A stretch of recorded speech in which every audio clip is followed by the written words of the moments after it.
Hi guys, I'm just bringing you a video update for this month ahead, July, with focus on the full moon this month, which is in Capricorn, and will be on around the 13th of July. Okay, that will depend a little bit on where you are in the world. Now, we're also in a universal 13-4 month, and a full moon on the 13th will feel really intense. So those who may feel this energy more intensely this month are those of you that are going to be Capricorns or have that 13-4 karmic lesson number in your numerology or in your charts.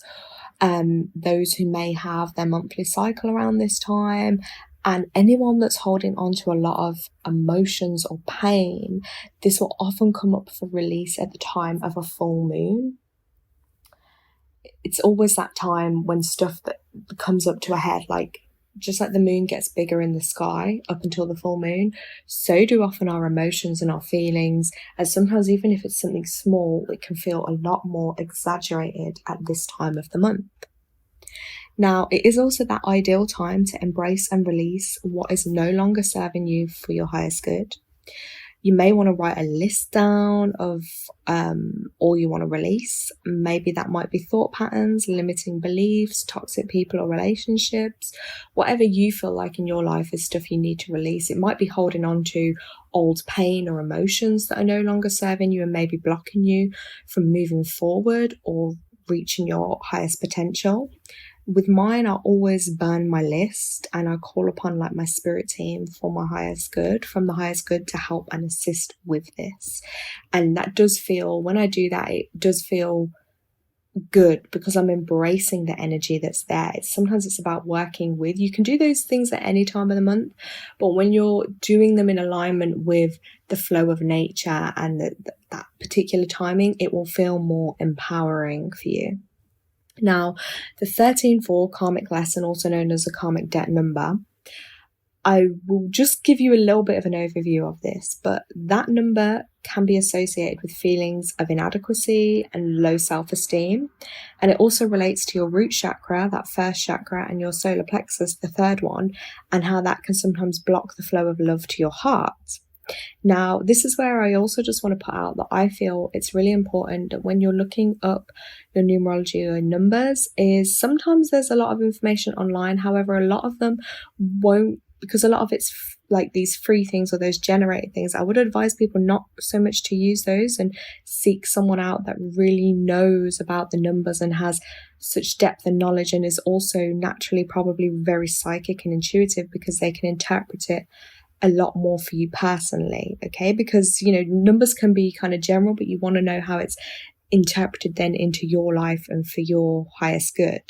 So it's like, yeah, that's my bit of advice on that, because every number has a meaning to it. So some people could just be like, oh yeah, we're in a universal month of 4. No, they've completely missed the 13 actually reduces to the 4, which is a 13-4 karmic number. Like, there's so much in the numbers, and also then relating them with the chakras, which are different energy points within the body.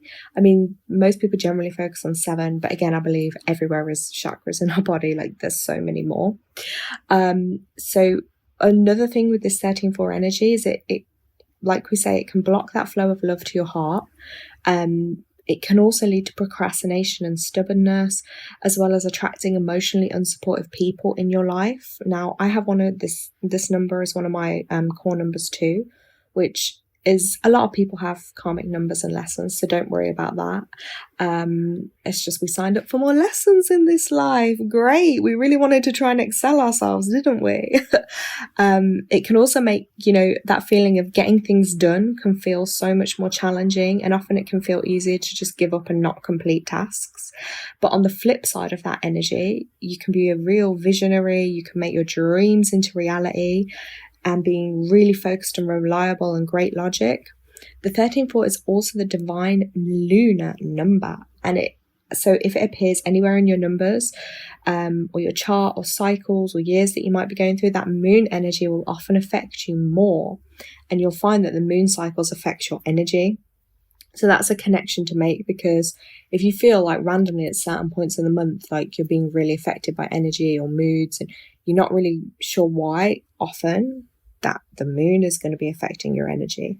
And it's also related to that divine goddess. So you can embrace that divine feminine energy. Now, also noting, like, we all have masculine and feminine energy, regardless of being a man or a woman. So it's all that, again, like that yin and yang, the balance, you know, we all have masculine and feminine energy. Obviously, some more so than others or certain areas, but that's where it's about having that healthy balance of them. Some people will find as well that like moon mantra can be really good for helping the energy around the time of the moon, or you may want to listen to like healing vibrational special frequency music for healing. Again, it can really help balance your energy. Now, I've also made the connection that depending on what we've gone through the month before, like that cycle before, that will also affect our energy around this time of the moon, especially as women, as we have our periods. That is our sacred time for release. But with this, I want these videos to be, you know, for men and women to learn, because, you know, men, you're going to be surrounded by either, you know, friends, family, partners, children. So I think it's important to understand and learn about what women go through too, and how like their gifts may be different to yours and how they're used. So yeah, that period is that time, I believe, of the sacred release. It's a gift to be able to have that as a woman. And if we've had a particularly difficult or emotional traumatic month or events in our life, we may find that the period the following month is heavier, more painful, or PMS is much worse. So I know, like last month, I went through some stuff like more emotional, like for me to deal with. And I know it's playing out because this month now, when I'm due on, like the PMS symptoms are way worse than the month before. But it makes sense because I've had more emotional turmoils to deal with. You know, it's all connected. And it also depends on how easily we can release like emotions and pain as well. So I would say if someone's constantly suffering every month with extreme PMS, painful or heavy periods, I would advise you to look at what emotional pain and baggage you may be carrying around with you every month that hasn't found a way to be released. Look back all through your life, you know, are there areas that haven't been addressed or processed, or even acknowledged? Because sometimes we just go into survival mode and continue forwards without looking at how things have really had an effect on us. And just most importantly, being compassionate and loving towards yourself as needed. And I also feel like there may be a lot of women as well that don't accept their divine gift as a woman of the menstruation. And often many can see this as like an inconvenience, something they dread or dislike. And you may actually find that through changing your perspective of this divine time, it can make a huge difference, as hate towards yourself as a woman will manifest in the physical. And if you're always suppressing your gift as a woman every month, you know, whether that be through not listening to the needs of your body, taking certain medications to suppress that, or, you know, I've got a holiday, so I don't want my period then, you know. And then women, this is an example, by the way, and I'm not judging anyone that may do this. I'm just using an example of how it can affect your body.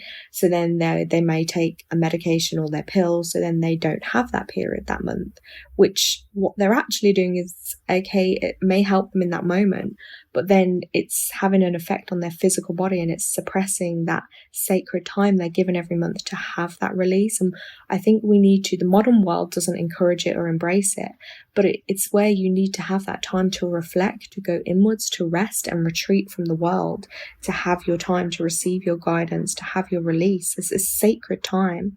But again, if someone doesn't view it like that or sees it as an inconvenience, then they may end up having more pain or problems in that area. And also this month, with the full moon coming up, and also then we'll have the new moon as well, that it's really worth noting that your dream time around a full moon is usually much more vivid, and many will often get their extra guidance and insights and even more premonitions or psychic dreams.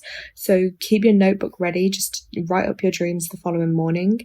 If you do struggle and you know you find it hard to recall your dreams, practice makes perfect. Like literally keep practicing it and setting that intention that you want to remember it. And once you're awake, and lie still for a while, like don't rush up straight away or go on your phone or start doing something, because that's then programming your mind for the day. Just allow yourself to naturally surface, as the brain state you're in is in a different frequency at that point, and that will allow your dreams or insight to still come through to you and be remembered more easily.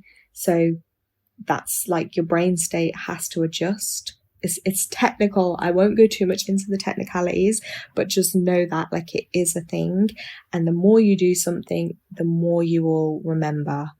And the more then you look over time, look back at your notes or repeating themes or messages that may come through in your dreams, you'll start to be able to decode them yourself and make sense of the information that you're receiving. So thank you so much to everyone for listening, everyone that likes, comments and subscribes. I'm truly grateful to you guys, and I hope that this information is helping you and giving you a little bit of guidance for the month ahead.